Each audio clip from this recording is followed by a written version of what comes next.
Hello मित्रों, आज हम एक नई कहानी का शुरुआत करेंगे। यह कहानी एक छोटे से गांव की है। इस गांव में एक रमेश नाम का एक लड़का हुआ करता था। वह एक पेशे से एक जनरेटर ऑपरेटर हुआ करता था। वह हमेशा किसी भी बारात हो, उत्सव हो, त्योहार हो, कहीं भी हो, वहां पे क्या कहते हैं, जनरेटर ऑपरेटर का काम किया करता था। एक दिन की बात है, एक अंधेरी सी रात में वो जा रहा था।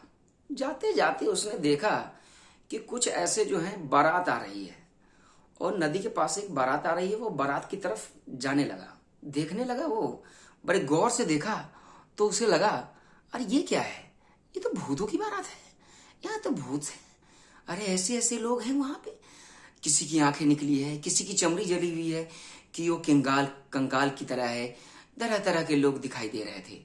उसे बड़ा आश्चर्य लगा, अरे ये भूतों की बारात कहाँ जा रही है? अचानक से वो देखते हैं, अचानक से एक भयानक सी आवाज आती है और इसी आवाज में उसे दिखाई देता है कि यह भयंकर सी तूफान आ गई।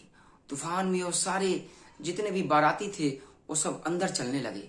अचानक से दूल्हा जो था, एक भयानक सी आंख से, बड़े बड़े आंखों वाला दिखने वाला, वो अंदर चला गया।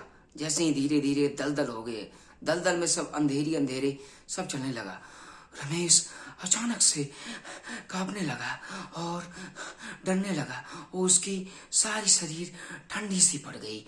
वह सोचने लगा और देखने लगा, हम ये कैसे आ गए? कैसी रात आ गई? ये कैसी काली रात आ गई जहां इन्हें मुझे देखने को ये सारी चीजें दिख रही है। उसी अचानक से एक औरत आती है, बोलती है, भैया भैया भैया, मेरे पति को बचा लो। भैया मेरे पति को बचा लो। भैया मेरे पति को बचा लो। रमेश भूत आता है, डरने लगता है। बताओ आप कौन हो? भैया मेरे पति यहाँ कई दिनों से डूबे पड़े हैं। रमेश स्तब्ध हो जाता है, देखने लगता है, सोचने लगता है, अरे हम यहाँ कहाँ फंस गए? ये कौन सी औरत है? ये कौन सी औरत है? अचानक से वह औरत उसे मोहित कर लेती है। अचानक से वो औरत बोलती है, भैया ये पास की नदी में यहाँ पे मेरा पति है, वो पति मेरा डूब रहा है, उसे बचा लो। तो रमेश अचानक से सोचने लगता है, चलो इसके पति को बचाया जाए। अचानक से वो पति को बचाने के लिए रमेश आगे बढ़ता है। जैसे ही आगे बढ़ता है, वो देखता है कि वहां तो बहुत सारी औरतें रो रही है और बोल रही है, भैया मेरी औरत, मेरे पति को बचाओ, मेरे पति को बचाओ, मेरे पति को बचाओ। अचानक से रमेश डर जाता है और वो चिल्लाने लगता है, ये क्या हो गया? ये क्या हो गया? अचानक से वो स्तब्ध हो जाता है। अचानक से वो अपने बड़े भाई को देखता है। जैसे ही वो हेमलाल उसे पास आता है, वो आश्चर्य लगता है, भैया आप? भैया उसे लेके चला जाता है। अचानक से रात में उसे हेमलाल ने अपने घर पे ले जाकर उसे सुला दिया। जैसे ही सुबह होता है, वो अचानक से उठ जाता है और देखने लगता है, हम ये कहाँ आ गए? तो उन्होंने भैया से पूछा, भैया हम ये कहाँ आ गए? कल रात हमारे साथ क्या हुई? कौन सी घटना हुई? क्या हो गया भैया हमारे साथ? भैया ने बताया, तुम एक वही अंधेरी सी रात में एक नदी के पास चले गए थे जहां भूतों की बारात थी। भूतों की बारात अब तुमने देख लिया था और वहां पे वह तुम फंस गए थे। इसीलिए मैंने वहां से तुम्हें लेकर अपने घर पे ले आया।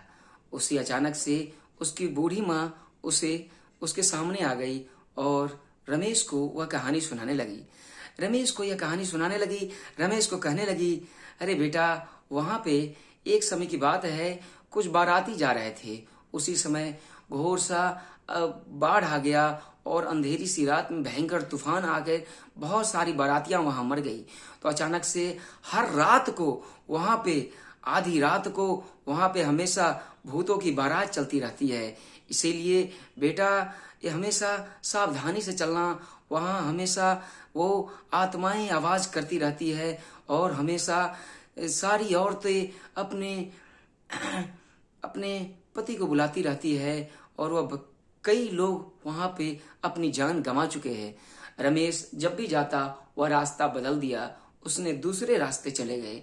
इसी प्रकार से रमेश हमेशा सावधानी से जाया करता था। धन्यवाद मित्रों।